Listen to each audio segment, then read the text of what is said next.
వందే మాతరం మన జాతీయ గీతం. దేశభక్తి స్ఫూర్తిని మేల్కొల్పిన ఆ గీతానికి ఈ రోజుతో 150 ఏళ్లు పూర్తి అయ్యాయి. ఈ సందర్భంగా నెల్లూరులోని ప్రాచీన తెలుగు అధ్యయన కేంద్రం సిబ్బంది దేశభక్తి ఉత్సాహంతో వందేమాతర గీతాన్ని సమూహంగా ఆలపించారు.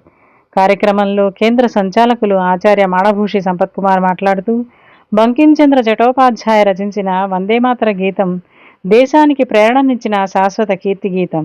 స్వాతంత్ర్య సమరయోధుల గుండెల్లో దీపం వెలిగించిన గీతం ఇది అని అన్నారు.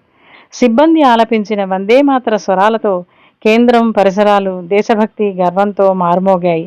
150 ఏళ్ల వందేమాతరం దేశ ఆత్మను ప్రతిబింబించిన అమరగీతం. టీఎన్టీ న్యూస్ కోసం వసుంధర.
గీతాన్ని రచించి 150 సంవత్సరాలలో అది బంకించంద్ర ఆనంద అనేటటువంటి నవల్లో ఈ పాటను రాశాడు.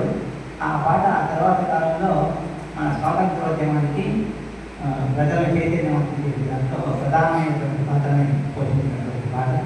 అందుకనే ఆ కాలంలో వందే మాతరం అనేటటువంటి ఆ మాట మొత్తం దేశం అంతా కూడా ఒక నినాదంగా స్వాతంత్రోద్యమానికి ఒక పునాదిగా ఉన్నటువంటి నినాదం అది.